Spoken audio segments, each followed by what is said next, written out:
மீண்டும் ஒரு சிறுகதையுடன் உங்களை சந்திக்கின்றேன். சிறுகதையின் தலைப்பு பூமித்தாய் அள்ளிக் கொடுத்தாள். கடற்கரையில் நண்பர்கள் 4 ஒன்றாக அமர்ந்திருந்தார்கள். மனதிற்குள் பெரும் போராட்டம். வேலை தேடி களைத்து போய்விட்டார்கள். என்னதான் படித்திருந்தும் பட்டம் பெற்றும் உதவவில்லை என்பது அவர்களுடைய கவலையாகும். வேதனை முகத்தில் தெரிய கார்த்திக், மூந்தன், அருண், பாலு மூவருக்கும் ஐஸ்கிரீம் வாங்கி கொடுத்தான். இதில் கார்த்திக் வசதியானவன். ஊரிலிருந்து தந்தையார் அனுப்பும் காசில் வாழ்கின்றான். மூவரையும் பட்டினி கிடக்காமல் பார்த்து கொள்வதும் அவனே. சற்று நேரம் கடலை பார்த்து கொண்டிருந்தவன் மூவரையும் அழைத்து ஒரு வாரம் ஊருக்கு போவோமா என்று கேட்க மூவரும் சம்மதித்தனர். ரயிலில் ஏறி அமர்ந்தார்கள். குறும்புத்தனமாக பேசி ஒருவரையொருவர் கேலி செய்து பிரயாணம் செய்தனர். அருமையான வாழ்க்கை. வேலையொன்று கிடைத்தால் எவ்வளவு நன்றாக இருக்கும். பாலுவின் முகத்தை பார்த்த கார்த்திக், பாலு, உன்னை நினைத்து நாங்கள்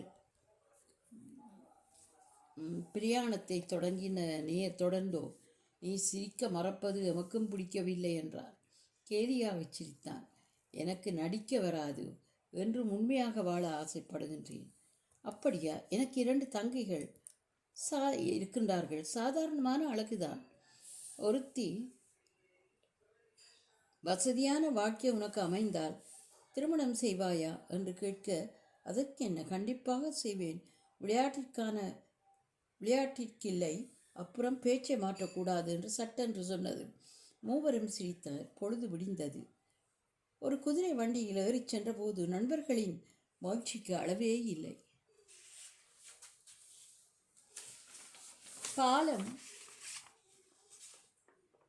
வந்ததும் கார்த்திக், ஊரின் நிலைக்கு வந்து விட்டோம். எங்கள் வீடு இன்னும் 1 கிலோமீட்டரில் இருக்கிறது. அப்படியா? நாங்களும் உன் அரண்மனையை பார்க்க ஆவலோடு இருக்கின்றோம் என்று நாடக பாணியில் கார்த்திக்கு கூறினான் அருண். பெருமை தாங்கவில்லை அவனுக்கு. வீட்டை அடைந்தபோது பெற்றோர் எல்லோரையும் வரவேற்று, கார்த்திக், எல்லோரும் நீராடி வாருங்கள், அம்மா காலை உணவு தயார் செய்வா என்றதும் சோம்பலை வழி அனுப்பி சுறுசுறுப்பாக குளியலில் ஈடுபட்டனர். எல்லோரும் சாப்பிட உட்கார்ந்தபோது தந்தை தர்மலிங்கம், நீங்கள் வேலையின்றி அலைகிறீர்கள். எனக்கு ஒரு யோசனை தோன்றுகிறது. சாப்பிட்ட பின் என்னோடு ஒரு நடை வாருங்கள்.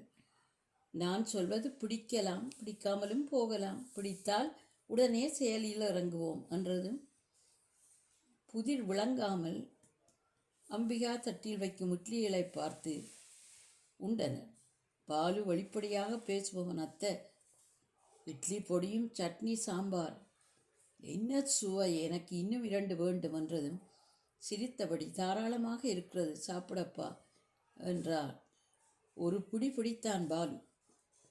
சற்று இளைப்பாறி விட்டு 4 தந்தை தர்மலிங்கத்துடன் புறப்பட்டனர். அவர் வழிகாட்ட எல்லோரும் எட்டிய தூரம் நடந்து சென்றனர். இன்னும் 1 வாரத்தில் விதை விதைப்போம். நீங்கள் விரும்பினால் ஒரு குத்தகைக்கென்று நான் ஒரு வயல் பரப்பை வைத்திருக்கிறேன். எல்லா நுட்பங்களும் உங்களுக்கு சொல்லித் தருவேன் என்றதும் எல்லோரும் வயல் பரப்பை பார்த்து ஆசைப்பட்டனர். அத்துடன் அவர்களது பட்டின பிரவேசமும் வேலை தேடுதலும் முடிவடைந்தது. ஒரு நல்ல நாளில் அவர்கள் தங்குவதற்கென ஒரு கொட்டில் அமைத்து கொடுத்தார். அவ்வப்போது சேர்ந்து தாங்களும் நெல்மணிகளை அவரோடு சேர்ந்து விதைத்தனர்.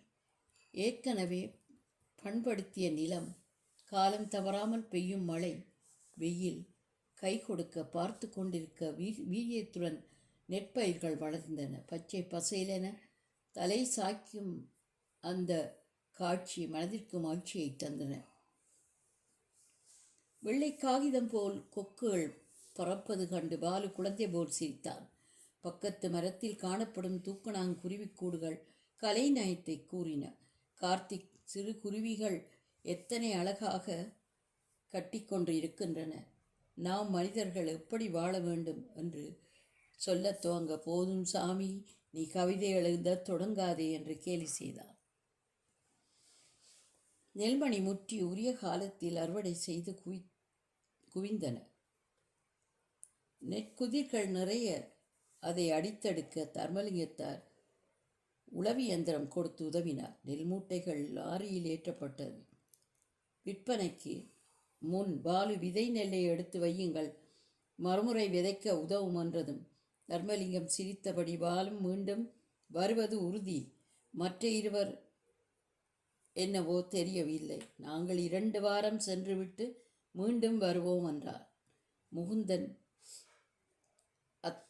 அத்தையின் கைப்பக்குவம் எத்தனை சுவை என்று சிரித்தான். மாமா, உங்கள் அன்பும் ஆதரவும் எப்போதும் எங்களுக்கு வேண்டும் என்று அருண் கூறினான். அப்பாடா, அருண் மௌனம் கலைந்து வாய் திறந்தது. எனக்கு ஆனந்தமாக இருக்கிறது என்று கேலி செய்ய, நீங்கள் எல்லோரும் படித்தவர்கள், கவலையை விட்டு பூமித்தாயை நம்பி பாடுபடுங்கள், அன்னை அள்ளித் தருவாள் என்று கூறி புன்னகைத்தார்.